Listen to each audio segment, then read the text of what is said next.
Hi hello welcome back to my channel. Purchase ಹೆಂಡತಿ. ನೀನು ಅವಳನ್ನು ಪ್ರೀತಿಸಿ ಮದುವೆಯಾಗಿದೆಯಾ ಆದಿತ್ಯ?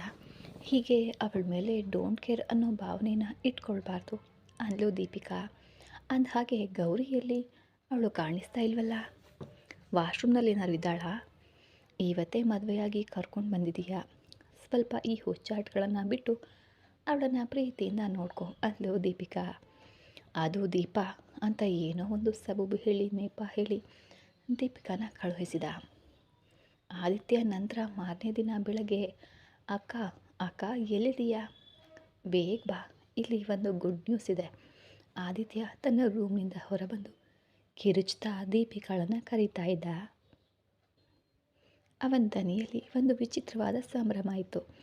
ಆದಿತ್ಯನ ಈ ಕೂಗಾಟ ಕೇಳಿ ಗೌರಿ ಗಾಬರಿಯಿಂದ ಎದ್ದು ಕುಳಿತಳು. ಅವಳು ಇಷ್ಟು ಹೊತ್ತು ಸ್ಟಡಿ ರೂಮ್ನ ಸೋಫಾದ ಮೇಲೆ ಮಲಗಿದ್ಲು. ಕಳೆದ ರಾತ್ರಿ ದೀಪಿಕಾ ಅಲ್ಲಿಗೆ ಬಂದಿದ್ದನ್ನು ಅವಳು ಗಮನಿಸಿದ್ಲು. ದೀಪಿಕಾ ತನ್ನನ್ನು ಹುಡುಕ್ತಾ ಬಂದಾಗ ಮನೆಯ ಭಾಗವನ್ನು ನೋಡಿರಲಿಲ್ಲ, ಅದಕ್ಕೆ ನೋಡ್ತಾ ಇದ್ದೆ ಅಂತ ಹೇಳಿ ಅವಳು ಅಲ್ಲಿಗೆ ಬಂದಿದ್ಲು. ಆದಿತ್ಯನ ದನಿ ಕ್ರಮೇಣ ದೂರವಾಗ್ತಾ ಇದ್ದಂತೆ ಗೌರಿಗೆ ಅರ್ಥ ಆಯಿತು, ಈ ಕೂಗು ತನ್ನ ಉದ್ದೇಶಿಸಿ ಅಲ್ಲ ಅಂತ. ಹಾಗಾಗಿ ಅವಳು ಮತ್ತೆ ಸೋಫಾದ ಮೇಲೆ ಕುಳಿತಳು. ಎದ್ದ ತಕ್ಷಣ ಅವಳ ಮನಸ್ಸಿನಲ್ಲಿ ಆತಂಕ ಮತ್ತು ಬೇಸರ ಕೂಡ ಆವರಿಸ್ಕೊಂಡಿತ್ತು. ಅದು ಸಹಜನೇ ಆಗಿತ್ತು. ಸ್ವಂತ ತಾಯಿ ಆಸ್ಪತ್ರೆಯಲ್ಲಿ ದಾಖಲಾಗಿದ್ದಾರೆ. ಅವರು ಹೇಗಿದ್ದಾರೆ, ಅವರು ಯಾವ ಪರಿಸ್ಥಿತಿಯಲ್ಲಿದ್ದಾರೆ ಅನ್ನೋದು ಅವಳಿಗೆ ಇನ್ನೂ ಗೊತ್ತಿಲ್ಲ. ಕಣ್ಣಾರೆ ತಾಯಿಯನ್ನು ನೋಡೋವರೆಗೂ ಅವಳಿಗೆ ಈ ಆತಂಕದಿಂದ ಹೊರಬರಲು ಸಾಧ್ಯ ಕೂಡ ಇಲ್ಲ. ತಮ್ಮ ಏನಾಯಿತು ಅಂತ ಅರೆ ತಮ್ಮ ಏನಾಯಿತು? ಯಾವುದೋ ದೊಡ್ಡ ಖುಷಿಯ ವಿಷಯ ಇದ್ದಂತೆ ಇದೆ. ಇಲ್ಲದೇ ಇದ್ದರೆ ನೀನು ಇಷ್ಟೊಂದು ಎಕ್ಸೈಟ್ಮೆಂಟ್ ಆಗ್ತಾ ಇರಲಿಲ್ಲ ಅಲ್ವಾ? ದೀಪಿಕಾ ತನ್ನ ರೂಮ್ನಿಂದ ಹೊರಬಂದು ಆದಿತ್ಯನಿಗೆ ಹೇಳಿದ್ಲು. ಅವಳ ತುಟಿಯಲ್ಲೂ ಕೂಡ ಒಂದು ಸಿಹಿಯಾದ ನಗು ಇತ್ತು. ಒಂದು ಕಾಲದಲ್ಲಿ ತುಂಬ ನಗ್ನಗ್ತಾ ಇದ್ದ ತನ್ನ ತಮ್ಮ ಈಗ ಗಂಭೀರವಾದ ಕೋಪಿಷ್ಟ ಮತ್ತು ಭಾವನೆಯೇ ಇಲ್ಲದೆ ಕಲ್ಲಂತಾಗಿದ್ದಾನೆ. ತಮ್ಮನ ಇಂತಹ ಉತ್ಸಾಹದ ದನಿಯನ್ನು ಕೇಳಿ ಎಷ್ಟೋ ದಿನಗಳಾಯಿತೋ ಏನು ಅಂತ ಇಂದು ಬೆಳಗ್ಗೆ ತುಂಬಾ ಚೆನ್ನಾಗಿ ಶುರುವಾಗಿದೆ ಅವನ ದಿನ ಅಂತ ಅವಳಿಗೂ ಕೂಡ ಅನಿಸಿತು. ಹಾಗಾದರೆ ಇನ್ನು ಮುಂದೆ ಎಲ್ಲವೂ ಮೊದಲಿನಂತೆಯೇ ಆಗುತ್ತಾ? ಅವರೆಲ್ಲರೂ ನಗ್ನಗ್ತಾ ಸುಖಿ ಕುಟುಂಬವಾಗಿ ಬಾಳ್ತಾರಾ ಅಂತ ದೀಪಿಕಾಳ ಹೃದಯದಲ್ಲಿ ಒಂದು ಆಸೆ ಚಿಗುರಿತು. ಹೌದು, ಖಂಡಿತ ಇದು ಗುಡ್ ನ್ಯೂಸ್ ಅಕ್ಕ.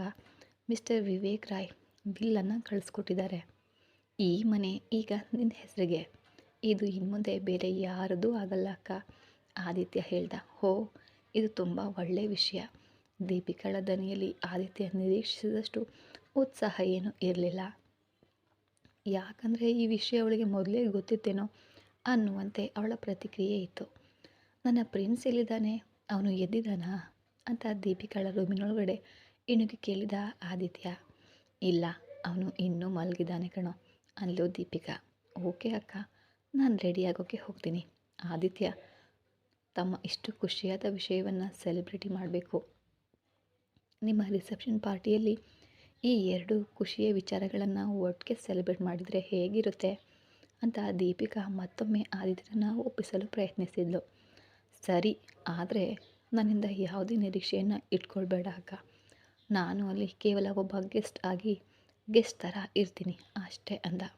ಅದಕ್ಕಿಂತ ಹೆಚ್ಚಾಗಿ ನನ್ನನ್ನು ಡಿಸ್ಟರ್ಬ್ ಮಾಡಬೇಡ ಅಂತ ಅರೆ ಮನಸ್ಸಿನಿಂದ ಹೇಳಿ ಆದಿತ್ಯ ಒಪ್ಪಿಕೊಂಡು ಹೊರಟು ಹೋದ.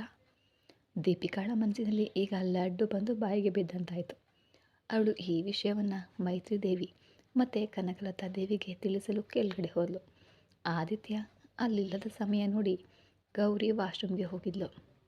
ಬೆಳಗಿನ ಅಗತ್ಯ ಕೆಲಸಗಳನ್ನು ಮುಗಿಸ್ಕೊಂಡು ಹೊರಬರುವ ಸರಿಯಾದ ಕ್ಷಣದಲ್ಲಿ ಬಾಗಿಲ ಮೇಲೆ ಯಾರೋ ಜೋರಾಗಿ ಗುದ್ದುವ ಶಬ್ದ ಕೇಳಿಸ್ತು ಗೌರಿಗೆ. ಗೌರಿ ಆ ಶಬ್ದ ಕೇಳಿ ತುಂಬ ಹೆದರಿ ಹೋದಳು.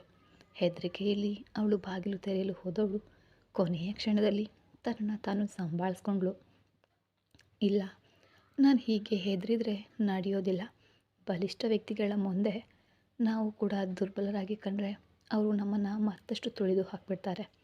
ಅವ್ರ ಎದುರು ಧೈರ್ಯದಿಂದ ಕಣ್ಣಲ್ಲಿ ಕಣ್ಣಿಟ್ಟು ಮಾತನಾಡಿದರೆ ಮಾತ್ರ ಅವರಿಗೆ ಸಮಾನವಾಗಿ ಇರಲು ಸಾಧ್ಯ. ಈ ಯೋಚನೆಯಿಂದ ಗೌರಿ ನಿಧಾನವಾಗಿ ಬಾಗಿಲು ತೆರೆದಳು. ಹೇಳಿದ್ಲು, ವಾಶ್ರೂಮ್ ಬಾಗಿಲು ಒಳಗಡೆಯಿಂದ ಲಾಕ್ ಆಗಿದೆ ಅಂದಮೇಲೆ ಖಂಡಿತ ಅಲ್ಲಿ ಯಾರೋ ಇದ್ದಾರೆ ಅಂತ ಅರ್ಥ ಆಗಲ್ವಾ? ಹೀಗೆ ಮರ್ಯಾದೆ ಇಲ್ಲದ ಹಾಗೆ ಬಾಗಿಲು ಬಡಿಯುವುದಕ್ಕೆ ಏನಂತಾರೆ ಅಂತ ಜೋರಾಗಿ ಹೇಳಿದ್ಲು ಗೌರಿ. How dare you!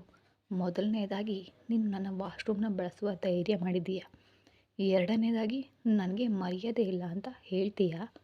ನೀನು ಯಾರ ಜೊತೆ ಮಾತಾಡ್ತಿದ್ದೀಯಾ ಅಂತ ಗೊತ್ತಿದೆಯಾ ಅಂತ ಆದಿತ್ಯ ಕೋಪದಿಂದ ಕಿರುಚಿದ. ಏನು ನಿಮಗೆ ನೆನಪಿನ ಶಕ್ತಿ ಹೋಗುವ ಕಾಯಿಲೆ ಇದೆಯಾ? ಬೆಳ್ಳಂಬೆಳಗ್ಗೆ ನಿಮ್ಮ ಹೆಸರನ್ನು ನೀವೇ ಮರೆತುಬಿಟ್ರಾ?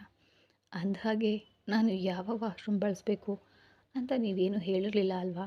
ಹಾಗಾಗಿ ಅಗತ್ಯ ಇದ್ದಾಗ ನಾನು ಇದನ್ನೇ ಬಳಸಿದೆ. ಇನ್ನು ಮುಂದೆ ನಾನು ಯಾವುದನ್ನು ಬಳಸಬೇಕು ಅಂತ ತೋರಿಸ್ಕೊಡಿ, ನಿಮ್ಮ ವಾಶ್ರೂಮ್ಗೆ ನಾನು ಕಾಲಿಡೋದಿಲ್ಲ ಅಂತ ಮಾತು ಕೊಡ್ತೀನಿ. ಗೌರಿ ಮೊದಲು ಆಶ್ಚರ್ಯಪಟ್ಟವಳಂತೆ ನಟಿಸಿ ನಂತರದ ಮಾತುಗಳನ್ನು ಗುಂಡು ಹೊಡೆದಂತೆ ಹೇಳಿ ಮುಗಿಸ್ಬಿಟ್ಲು. ನೀನು ನನ್ನ ಜೊತೆ ತಮಾಷೆ ಮಾಡ್ತಿದ್ದೀಯಾ? ನಾನು ಇಚ್ಛಿಸಿದರೆ ಈಗಲೇ ನಿನ್ನ ಅಮ್ಮನ ಟ್ರೀಟ್ಮೆಂಟ್ ನಿಲ್ಲಿಸಬಹುದು ಅನ್ನೋದನ್ನು ನೀನು ಮರ್ತಿದ್ದೀಯಾ? ಗೌರಿ ಚಕ್ರವರ್ತಿ, ನನ್ನ ಜೊತೆ ಆಟ ಆಡೋ ಸಾಹಸನ ಮಾಡಬೇಡ ಅಂದ ಆದಿತ್ಯ. ನಿನ್ನಂಥ ಸಣ್ಣ ಇರುವೆಗಳನ್ನು ಈ ಆದಿತ್ಯ ರಾಯ್ ಕಾಲಿನ ಕೆಳಗೆ ಹಾಕಿ ತುಳಿತಾನೆ, ನೆನ್ಪಿಟ್ಕೊ ಅಂತ ಅಹಂಕಾರ ಮತ್ತು ಸಿಟ್ಟಿನಿಂದ ಹೇಳಿದನು ಆದಿತ್ಯ. ದುಡ್ಡಿದ್ದವರಿಗೆ ಅಹಂಕಾರ ಇರೋದು ಸಹಜ ಅಂತ ನನಗೂ ಗೊತ್ತು. ಆದರೆ ಮರಿಬೇಡಿ, ನೀವು ಸುಮ್ಮನೆ ನನ್ನ ತಾಯಿ ಚಿಕಿತ್ಸೆ ಏನು ಮಾಡ್ತಾ ಇಲ್ಲ. ಬದಲಾಗಿ ನಾನು ನಿಮಗಾಗಿ ಇಲ್ಲಿ ನಾಟಕ ಮಾಡ್ತಾಯಿದ್ದೀನಿ. ಅದಕ್ಕೆ ನೀವು ನನಗೆ ಪಾವತಿಸ್ತಾ ಇರುವ ಕೂಲಿ ಇದು ಅಷ್ಟೇ. ನೀವು ನನ್ನ ತಾಯಿಯ ಚಿಕಿತ್ಸೆ ನಿಲ್ಲಿಸಿದರೆ ನಾನು ಅಷ್ಟೇ ನಿಮ್ಮ ಕುಟುಂಬದವರೆಲ್ಲರಿಗೂ ನಮ್ಮ ಮದುವೆ ಒಂದು ಬೋಗಸ್ ನಾಟಕ ಅಂತ ಹೇಳಿಬಿಡ್ತೀನಿ ಅಂತ ಉತ್ತರಿಸಿದ್ಲು. ಆದಿತ್ಯ ರಾಯ್ ಜೀವನದಲ್ಲಿ ಮೊದಲ ಬಾರಿಗೆ ಯಾರೋ ಒಬ್ಬರು ಇಷ್ಟೊಂದು ಧೈರ್ಯ ತೋರಿಸ್ತಾ ಇದ್ದಾರೆ. ಗೌರಿ ಮಾತನಾಡ್ತಾ ಇರುವ ರೀತಿ ನೋಡಿ ಬೇರೆ ಯಾರಾದರೂ ಆಗಿದ್ರೆ ಆದಿತ್ಯ ಅವರನ್ನು ಕೊಂದೇ ಹಾಕ್ಬಿಡ್ತಿದ್ನೇನೋ. ಆದರೆ ನೀನು ನನಗೆ ಬ್ಲ್ಯಾಕ್ ಮೇಲ್ ಮಾಡ್ತಿದ್ದೀಯಾ? ಪ್ರಾಮಿಸ್ ಮಾಡ್ತೀನಿ, ಒಂದು ದಿನ ನೀನು ನನ್ನ ಕಾಲಿಗೆ ಬಿದ್ದು ಅಳ್ತೀಯ ಕೇಳು ಅಂತ ಆದಿತ್ಯ ತನ್ನ ಬೆರಳನ್ನು ತೋರಿಸ್ತಾ ತನ್ನ ಕಣ್ಣನ್ನ ಕೆಂಪು ಮಾಡ್ಕೊಂಡು ಹೇಳಿದನು. ನನಗೆ ನಿಮ್ಮ ಭಯ ಇಲ್ಲ ಬಿಡಿ, ಯಾವುದಕ್ಕೆ ಹೆದರಿಸ್ತಿದ್ದೀರಿ ನೀವು? ನೋಡಿ, ಜೀವನದಲ್ಲಿ ಕಳೆದುಕೊಳ್ಳಲು ನನಗೆ ಏನೂ ಇಲ್ಲದವನು, ಪ್ರಪಂಚದ ಯಾವುದಕ್ಕೂ ಹೆದರೋದಿಲ್ಲ. ಅಂದಹಾಗೆ ಇವತ್ತು ದಾರಿಯಲ್ಲಿರುವ ಭಿಕ್ಷುಕ ನಾಳೆ ರಾಜನಾಗೋದಿಲ್ಲ ಅಂತ ಯಾರು ಗ್ಯಾರಂಟಿ ಕೊಡಲು ಸಾಧ್ಯ ಇಲ್ಲ. ಹಾಗೆ ಕೆಲವೊಮ್ಮೆ ರಾಜನೇ ಭಿಕ್ಷುಕನಾಗ್ತಾನೆ. ಹಾಗಾಗಿ ಅತಿಯಾದ ಅಹಂಕಾರ ತೋರಿಸ್ಬೇಡಿ ಮಿಸ್ಟರ್ ಆದಿತ್ಯ ರಾಯ್ ಅಂತ ಗೌರಿ ಕಣ್ಣಲ್ಲಿ ಕಣ್ಣಿಟ್ಟು ಉತ್ತರ ನೀಡಿದ್ಲು. ಸಿಟ್ಟಿನಿಂದ ಆದಿತ್ಯನ ದವಡೆಗಳು ಬಿಗಿದ್ವು. ಇವಳಿಗೆ ಇಷ್ಟೊಂದು ಧೈರ್ಯವೇ? ಸಾಕ್ಷಾತ್ ಆದಿತ್ಯ ರಾಯ್ ಜೊತೆ ಕಣ್ಣಲ್ಲಿ ಕಣ್ಣಿಟ್ಟು ಮಾತನಾಡ್ತಾ ಇದ್ದಾಳೆ. ಕೇವಲ ಮಾತಾಡ್ತಾ ಇಲ್ಲ, ಅವಮಾನಿಸ್ತಾ ಇದ್ದಾಳೆ. ನಾನು ಯಾವುದಾದ್ರೂ ಶತ್ರುಗಳ ಬಲೆಗೆ ಬಿದ್ದಿದ್ದೀನಾ? ಯಾವುದಾದ್ರೂ ರೈವಲ್ ಕಂಪನಿ ಗೌರಿಯನ್ನು ಕಳಿಸಿರಬಹುದಾ? ಇವಳು ನನ್ನ ಶತ್ರುಗಳ ಪರವಾಗಿ ಕೆಲಸ ಮಾಡ್ತಾ ಇರುವ ಸ್ಪೇ ಇರಬಹುದಾ? ಓ ಇಲ್ಲ, ಹಾಗಿದ್ರೆ ನಾನು ಈಗಲೇ ಅವರ ಬಲೆಗೆ ಬಿದ್ದುಬಿಟ್ಟಿದ್ದೀನಿನಾ? ಈಗಲೇ ಗೌರಿಯ ಬಗ್ಗೆ ಎಲ್ಲ ಮಾಹಿತಿಯನ್ನು ಕಲೆ ಹಾಕಬೇಕು ಅಂತ ಆದಿತ್ಯ ಯೋಚಿಸ್ತಾ ಇದ್ದ.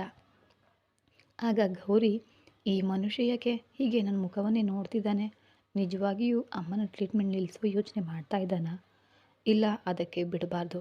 ಗೌರಿ ಆದಿತ್ಯನ ಗಂಭೀರ ಮುಖ ನೋಡಿ ಆತಂಕಗೊಂಡ್ಳು. ಸ್ವಲ್ಪ ಸಮಯದಲ್ಲಿ ಹಾಗೆ ಸುಮ್ಮನೆ ಆಗಿಬಿಟ್ಲು. ಅಯ್ಯೋ ಸರಿ ಬಿಡು ಅಂತ. ಇದಾದ ನಂತರ ಸ್ವಲ್ಪ ಸಮಯ ಬಂದು, ನನಗೆ ಒಂದೆರಡು ಬಟ್ಟೆಗಳು ಬೇಕಿತ್ತು, ನೀವೇನಾದರೂ ವ್ಯವಸ್ಥೆ ಮಾಡಿಕೊಟ್ರೆ ತುಂಬಾ ಉಪಕಾರ ಆಗುತ್ತೆ. ಇಲ್ಲದೇ ಇದ್ದರೆ ನಿಮ್ಮ ಅಕ್ಕನ ಹತ್ರ ಪದೇ ಪದೇ ಹೋಗಿ ಕೇಳಬೇಕಾಗತ್ತೆ. ಆಗ ಆದಿತ್ಯ ಆಫೀಸ್ಗೆ ಹೊರಡಲು ರೆಡಿ ಆಗ್ತಾ ಇದ್ದ. ಗೌರಿ ಸ್ಟಡಿ ರೂಮ್ನಿಂದ ಹೊರಗಡೆ ಬಂದು ಈ ಮಾತುಗಳನ್ನು ಅವನಿಗೆ ಹೇಳಿದ್ಲು. ಆದಿತ್ಯ ಅವಳ ಕಡೆ ಸರಿಯಾಗಿ ಮುಖ ಮಾಡ್ದೇನೆ, ಅಕ್ಕನಿಗೆ ಹೇಳು, ಅವಳೇ ಅರೇಂಜ್ ಮಾಡಿಕೊಡ್ತಾಳೆ ಅಂದ. ಅವನಿಗೆ ಈ ಮಾತಿನಲ್ಲಿ ಯಾವುದೇ ಆಸಕ್ತಿ ಕೂಡ ಇರಲಿಲ್ಲ. ಕೇವಲ ಉತ್ತರ ಕೊಡಬೇಕಲ್ಲ ಅಂತ ಹೇಳ್ತಾ ಇದ್ದಂತಿದೆ ಅವನ ಮಾತುಗಳು.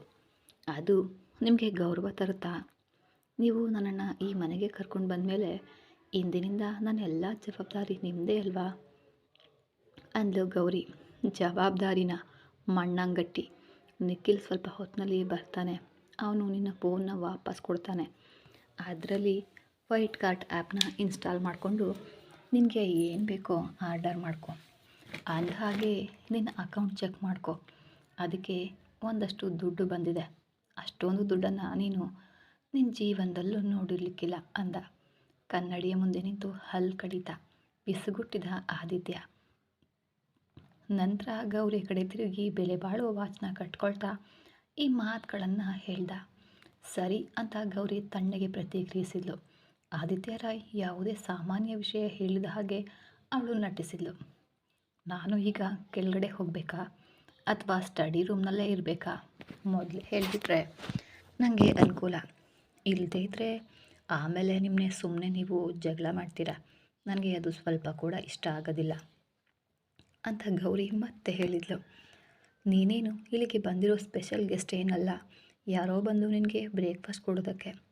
ಕೆಳಗೆ ಹೋಗಿ ತಿಂಡಿ ತಿನ್ನು. ಅಂದಹಾಗೆ ಒಂದು ಮಾತು ಕೂಡ ಆಡಬೇಡ. ಮನೆಯ ಪ್ರತಿಯೊಂದು ಮೂಲೆಯಲ್ಲೂ ಕ್ಯಾಮ್ರಾ ಇದೆ, ನೆನಪಿರಲಿ ಅಂತ ಹೇಳಿ ಆದಿತ್ಯ ವೇಗವಾಗಿ ಕೆಳಗಡೆ ಹೋದ.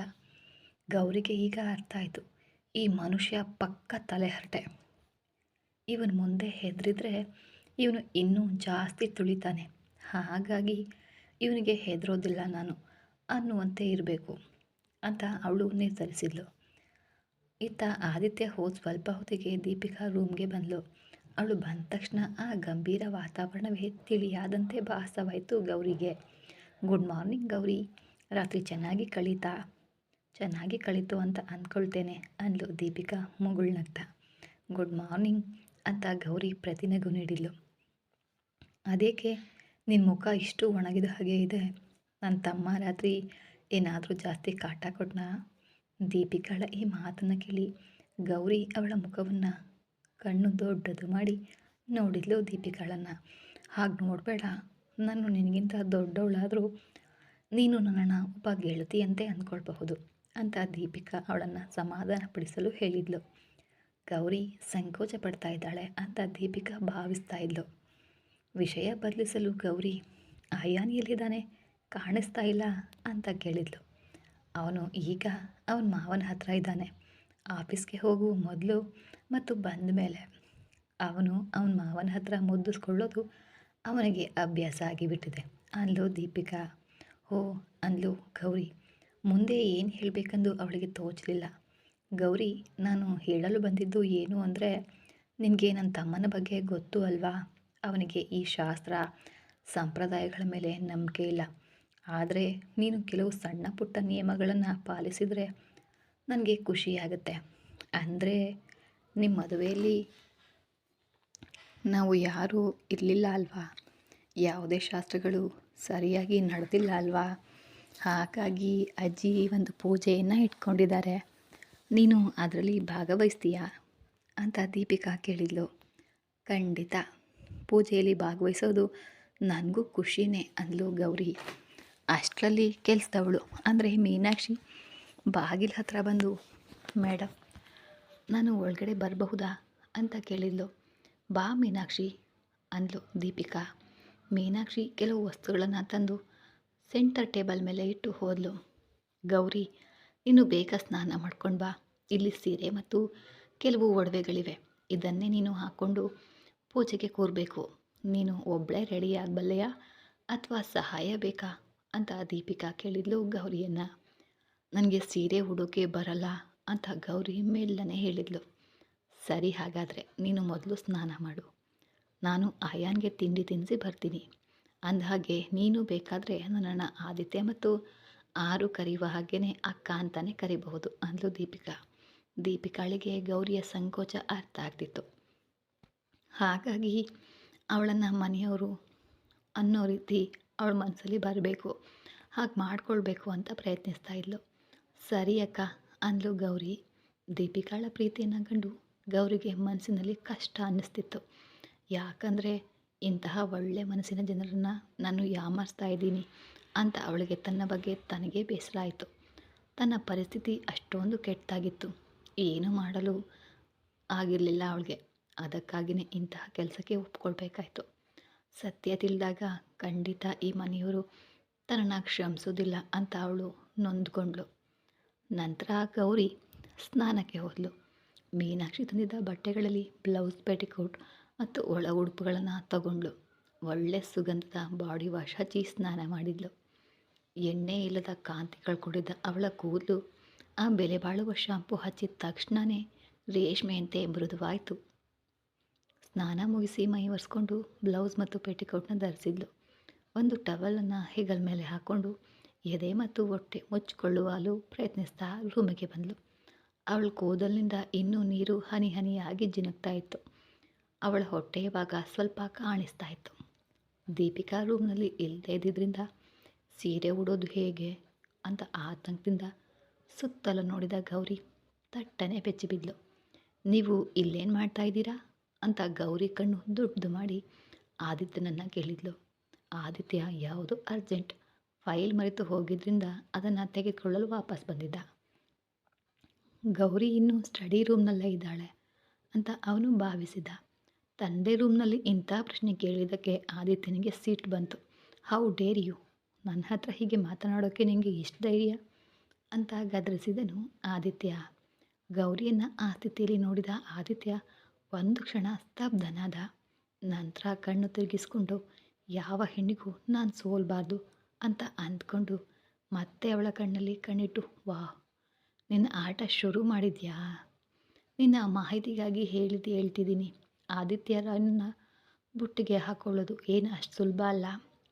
ನಿನ್ನ ಈ ಲೋ ಕ್ಲಾಸ್ ಆಟಗಳನ್ನೆಲ್ಲ ನನ್ನ ಹತ್ರ ತೋರಿಸ್ಬೇಡ ಅಂದ. ಆದಿತ್ಯ ಯಾವ ಅರ್ಥದಲ್ಲಿ ಈ ಮಾತುಗಳನ್ನು ಹೇಳಿದ್ದ ಅಂತ ಗೌರಿಗೆ ತಕ್ಷಣ ಅರ್ಥ ಆಯಿತು. ಅವಳಿಗೆ ಅವಮಾನದಿಂದ ಪ್ರಾಣ ಹೋದಂತಾಯಿತು. ದುಡ್ಡಿದೆ ಅಂದ ಮಾತ್ರಕ್ಕೆ ಒಬ್ಬ ಹೆಣ್ಣಿನ ಬಗ್ಗೆ ಇಷ್ಟು ಕೀಳಾಗಿ ಮಾತನಾಡ್ತಾನಲ್ಲ, ದೇವರು ನನಗೆ ಯಾಕೆ ಶಕ್ತಿ ಕೊಡಲಿಲ್ಲ? ಅಮ್ಮನ ಟ್ರೀಟ್ಮೆಂಟ್ ಮಾಡಿಸುವ ಶಕ್ತಿ ನನಗೆ ಇದ್ದಿದ್ದರೆ ಈ ಅಹಂಕಾರಿ ಮನುಷ್ಯನ ಮುಂದೆ ಹೀಗೆ ಅವಮಾನಿತಳಾಗಿ ನಾನು ನಿಲ್ತಾ ಇರಲಿಲ್ಲ. ಅವಳ ಕಣ್ಣಲ್ಲಿ ನೀರು ತುಂಬಿ ಬಂತು. ಆದಿತ್ಯ ಅದನ್ನು ನೋಡುವ ಮೊದಲೇ ಅವಳು ಮತ್ತೆ ವಾಶ್ರೂಮ್ಗೆ ಓಡಿ ಹೋದ್ಲು. ಓಡಿ ಹೋಗಿ ಕಣ್ಣನ್ನು ಒರೆಸ್ಕೊಂಡ್ಳು. ಈ ಕತೆ ಮುಂದುವರಿಯೋದು.